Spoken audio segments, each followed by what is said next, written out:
Hello mes étoiles, aujourd'hui on se retrouve pour une vidéo sur la projection astrale. Je vais d'abord commencer par vous expliquer mon expérience personnelle avec la projection astrale, puis je vais vous donner des petits trucs et astuces pour que vous réussissiez également vos projections astrales ou à vous mettre dans un état de paralysie du sommeil, si jamais ça vous dit. À un moment où j'étais encore une fois dans une paralysie du sommeil, j'ai commencé à sentir des vibrations très fortes dans mon corps. Comme t'es en train de vibrer quoi, comme un iPhone. En tout cas, c'était une sensation bizarre et j'ai vraiment paniqué et je me suis réveillée. Par la suite, j'ai fait quelques recherches sur cette sensation-là que j'ai trouvée bizarre et j'ai vu que c'était une sensation qu'on avait quand notre âme, entre guillemets, se séparait de notre corps. Donc notre énergie se sépare de notre corps physique. Donc ça m'a intéressée, je me suis tout de suite intéressée à la projection astrale et j'ai vu en fait que je faisais déjà un petit peu de la projection astrale dans un sens. Comme je vous ai dit tout à l'heure, mon corps est allongé parfois dans une certaine position et j'arrive à bouger dans une autre position sans bouger mon corps. C'est-à-dire que mon corps est toujours à cet endroit-là, mais je vais réussir à aller regarder dans un autre endroit que je pourrais pas faire physiquement. Donc comme si j'étais vraiment réveillée. Également, parfois, je sais pas si ça vous est déjà arrivé à vous, mais dans cet état-là, donc en paralysie du sommeil, t'as le nez qui te gratte quoi, tout simplement. Tout simplement, j'ai le nez qui me gratte, mais je peux pas bouger, du coup je peux pas me gratter le nez. J'arrivais quand même à me gratter le nez en fait. J'arrivais à bouger ma main, mais c'était pas ma vraie main. Genre ma main elle bougeait pas, je la voyais avec mes yeux que ma main bougeait pas. Mais quelque chose me grattait le nez. Et c'était moi quoi, parce que je voulais me gratter le nez. Donc je pense pas que c'est un démon qui vient me gratter le nez. Et pour moi, à ce moment-là, c'était mon énergie, mon corps astral qui bouge. En fait, tout simplement, je voyais pas mon corps astral à ce moment-là, mais je bougeais quand même, sans que mon corps physique bouge. Ça vous me direz encore, c'est pas grand chose, tu vois, on peut s'imaginer un petit peu des trucs comme ça, mais il y a d'autres instances après que j'ai su par rapport à cette vibration là que ça signifiait qu'on était en train de se séparer de son corps physique. J'ai voulu expérimenter ça encore plus et me mettre dans cet état là volontairement. Bizarrement j'ai su comment faire, je sais pas trop comment vous l'expliquer, mais c'était instinctif de trouver cette vibration. Par la suite j'ai réussi à la trouver et je voyais que je me séparais en fait de mon corps. Mais n'imaginez pas n'importe quoi, c'est pas du tout comme dans les films, vous voyez, vous avez pas un deuxième corps que vous voyez vos mains, vous voyez vos pieds ou je sais pas quoi. Votre énergie sort de votre corps et peut se promener. Moi j'ai beaucoup de mal en fait à sortir de mon corps sincèrement. C'était vraiment étape par étape. C'était d'abord j'arrivais à m'asseoir, à sortir un petit peu, à m'avancer, puis petit à petit j'ai réussi à aller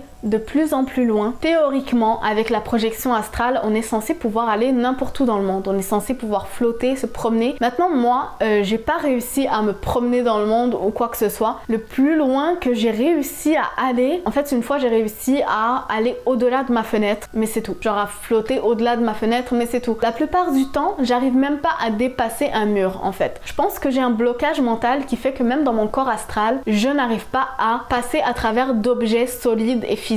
Parce que ma conscience pense que là, il y a une barrière physique et je peux pas y aller. Même si techniquement, je pourrais y aller. Donc c'est pas mal ça ce qui s'est passé pour moi du côté projection astrale. Donc comme je vous dis, moi, je peux pas savoir si ces choses-là sont réelles, si c'est mon esprit qui me joue un tour, si...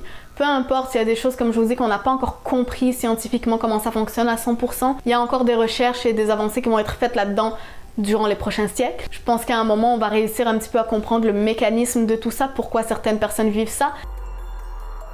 Donc pour mes petits trucs et astuces concernant la paralysie du sommeil et surtout la projection astrale pour réussir à vivre ça vous-même, je vous dirais de pas essayer forcément le soir quand vous allez vous endormir. Je trouve ça plus difficile parce qu'on est très fatigué, on a tendance en fait à s'endormir carrément, mais plutôt d'essayer le matin quand vous venez de vous réveiller ou quand vous faites une sieste, que vous êtes dans un état un petit peu entre deux, tout simplement. Le matin quand vous venez de vous réveiller, que votre esprit est conscient mais que vous n'avez pas encore ouvert les yeux, vous pouvez en fait commencer à vous mettre un petit peu dans cet état là, vous relaxer vraiment profondément et essayer de chercher cette vibration dont je vous ai parlé à l'intérieur de vous. Je sais pas trop comment vous décrire ça, mais c'est vraiment comme si votre âme était en train de vibrer en fait. Donc vous allez vous mettre en fait à vibrer un petit peu et c'est comme si vous étiez en train de tirer. Vous essayez de tirer, vous essayez de bouger, mais votre corps physique lui ne va pas bouger. Donc essayez dans des moments où vous êtes un petit peu fatigué, comme ça le matin vous venez de vous réveiller, vous êtes entre les deux. Vous pouvez essayer de faire une sieste également. Je trouve que ça marche le mieux avec les siestes parce que c'est un moment où tu te mets pas forcément à 100% dans le sommeil comme quand tu vas te coucher le soir, parce que quand tu vas te coucher, tu te laisses aller, ça y est, tu dors. Mais là, tu te dis, je dois me relever par exemple dans 1 heure. Donc, tu es toujours un petit peu entre les deux, un petit peu genre stressé de devoir te lever. Donc,